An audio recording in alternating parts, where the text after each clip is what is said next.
Welcome back to another food, tourism, and adventure only here at Akay ni Sol.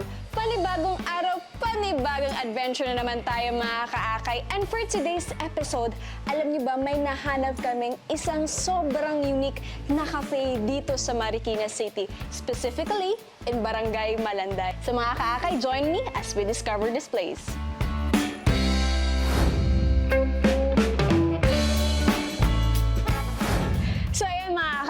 Makakasama natin ngayon ang may-ari mismo ng Birds and Beans Cafe, si Sir Roland Ramos. Ayan, Sir, thank you po dahil pinayagan nyo kaming i-feature inyong cafe. Salamat sa pagpunta rito sa Birds and Beans Cafe. Ayan, syempre, because sobrang unique ng kanilang cafe, kailangan natin malaman kung ano yung inspiration behind this. Pwede mo sabihin, Sir, kung paano nag-start or nakaisip ka, paano mo naisipan na magpatayo ng ganito? Bali, after na uwi ako galing work abroad sa US, may ganitong concept sa Boston. Pero originally, nung nag-start ako ng coffee shop, talagang typical coffee shop kung ano lang. mukha. Sandwich, pastries, and coffee. Okay. Then eventually, nag-evolve 2018. 2018 daw, nag-open itong cafe ni Sir.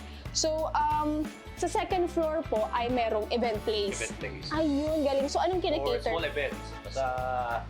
Sa mga Birthday, ganun. approximately mga 50. 50? Oo. Kaya 50, grabe. So this house, this home-based business kasi siya. So ito po ay ancestral house, nung nakwento niyo po, ancestral house ng parents niyo. Tapos ginawa niyo talaga siyang cafe. So sa taas na part, yun na yung event place. So akitin natin mga kaakay, let's go. So, ito ng kanilang parang private dining area or parang events place. Bali, ito yung pinaka-master bedroom namin dati. Dati, so this was like a master bedroom dati. So, kinonvert nyo po into event place na nga. Ayan. So, dito walang access na door dati. Yan, nagpuluwa pa ako dito. Okay. So, pinagawa nyo po ito para lang may easy access papunta dito sa taas. So, as you can see, ayan, tables pa rin sila dito. And sabi nga ni Sir, parang inspired in Sacramento na parang Christmas all year round. Grabe, sobrang ganda. Itong painting na to, regalo sa akin ng kaibigan ko. Bali ako yung nag-grade. Oh, so cute! Ganda! Nagbigay na ako ng picture tapos in-enhance na lang itong details. Ayun, sobrang ganda. So, may minakwento din po. Ito yung mga...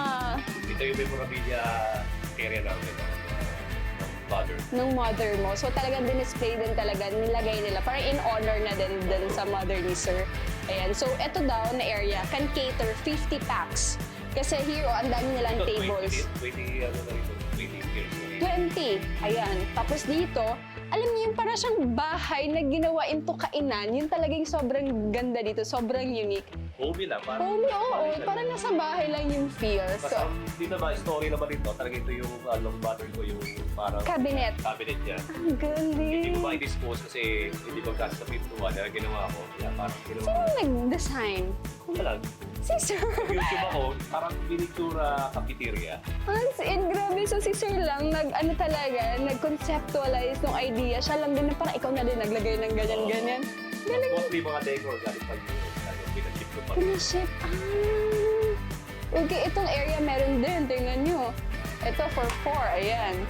So, parang kaya nasa bahay, pero sobrang ganun. Ano exact location pa nito, Sir? Bali, dito kami sa 8CV Street, sa Balatay, Marikina. Ayun. Anong oras po bukas? Bali, open kami ng 5 p.m. until 11 p.m. Ayan, hanggang 11 p.m. 5 p.m. hanggang 11 p.m. So, most of your customers or guests po are from iba't iba? Iba-ibang lugar. Iba't ibang lugar. Pupunta rito, iba. Galing Taguig, Hotel.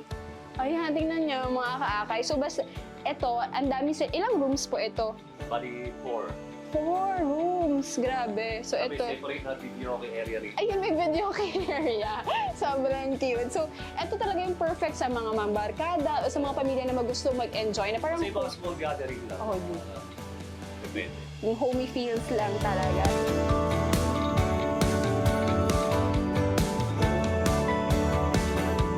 So, meron ding souvenir or gift shop dito si Sir. So, tingnan nyo. Pasukin natin. Let's go. Ayan, sobrang cute. OMG. Ikaw lang din nag-decide na maglagay ng gift shop? Kasi ibang mga commitment dito, Naghahanap. mga souvenir stuff. So I can say na collector ka din talaga, collector item. Hindi din. Oo. Pero sobrang cute, tingnan nyo. Ayan, so ito halos mga mugs, tapos may mga iba't iba. Actually, sobrang cute. Ayan. Ito yung mga religious items. Ayun. Galing sa kaibigan ko kasi siya gumagawa ng pati. Tinulungan ko siya mag Benta. So, ano iba't ibang food na ino-offer po dito sa Birds and Beans Bali, Cafe? mga typical lang, mga Merienda, ganyan, dinner. mga sandwich, Ayun, yung mga Filipino food. mga Filipino food. Ayun, sir, again, maraming salamat po from Akay ni Sol. Thank you for allowing us to feature. So, ayun mga kaakay, kakatapos lang nating mag-tour dito sa Birds and Beans Cafe. And of course, here comes my favorite part. It's food tasting. OMG, excited naman akong kumain. And ito yung ating mga in-order. Ito yung mga kanilang mga best sellers, okay? So, gusto kong mag-labs for today because para ma-feel ko talaga yung pagkain, ano. So, since it's a home-based business, for sure, sobrang sarap na itong mga pagkain nila. Wait lang. Susuot ko muna ang aking gloves kasi ready na ako makipagbakbakan. So, ito ang ating in-order. This is the buffalo wings. Ayan, buffalo wings. Tapos, ayan, feel ko ito yung gravy sauce nila. Ayan. Buffalo wings. We have chicken tender. Ayan, chicken pa din. Quesadillas. Ayan, quesadillas. Ayun. Cheese on sa loob. Tapos meron na tayong sisig. Meron din tayong pizza. Ayan, hindi mawawala ang ating pizza, of course. So mga kaakay, since nag-open sila 5 p.m. onwards, yung mga food nila dito is mostly more on meriendas and meron ding dinner. So, it's a home-based business. So, parang subdivision ng tong area. So, kain na tayo. Ano, unahin ko na muna tong, ayan, buffalo wings. Ooh. It's my favorite. Alam niyo ba sa chicken, yung pinaka-favorite ko na part talaga is ang wings. Ayan. Let's dip it in the sauce. Ayan. Wow. Mainit-init pa mga kaakay. Kain tayo.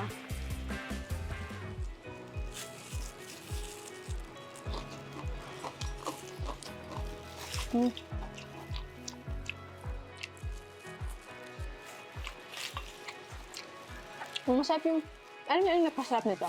Sobrang sarap ng sauce nila.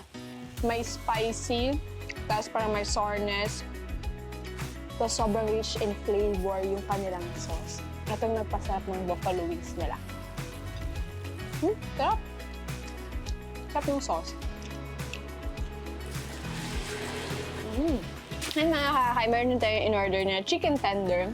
So of course, this is like chicken din, and this is like breadcrumbs. Ayan, open natin. Ay, iba yung sasawan niya pala. Hindi pa ito. Eto na, parang feel ko parang more on sour cream. Parang ganyan yung kanyang ano. Tingnan natin. Ito yung sauce niya. Sour cream sauce. Kaya nasarap yung sauce. Yun yung nagpapa-highlight ng mga chickens, yung sauce nila. Masarap. Ito naman ang ating sisig. Yan.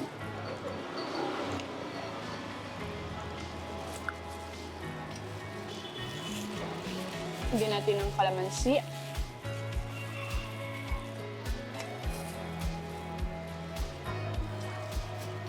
Ngayon na. Nagkamay na talaga ako. Alam niyo ba, mahilig talaga ako magkamay sa pagkain. Mas na-feel ko yung food at parang feel ko yung nasa probinsya kapag nagkakamay lang ako kumain. Okay, yan. Kain tayo.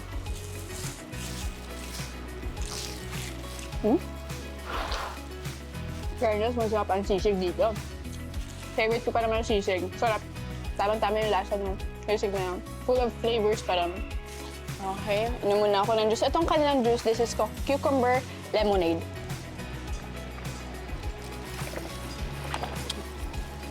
So refreshing. Now, this is the quesadilla. Ayan. May meat sa loob, then may cheese din. Now, this is the sauce. Pure tomato sauce. It's a puree of tomato sauce. Ooh, wow. See that?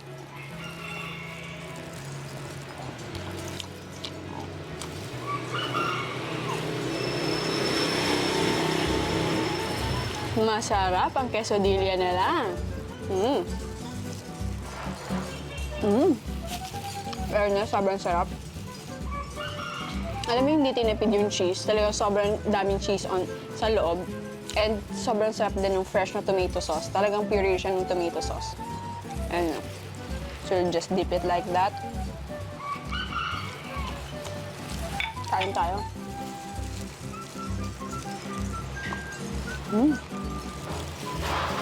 Yung mga kaakay, meron din silang pizza. Itong in-order ko kasi na pizza, it's a vegetable pizza. So for sure, makikita ko itong kanilang pizza is very homemade pizza because medyo itong cheese, tawag ito, ang kanilang pizza talagang medyo thick yung crust. So it's a homemade pizza. Kain tayo.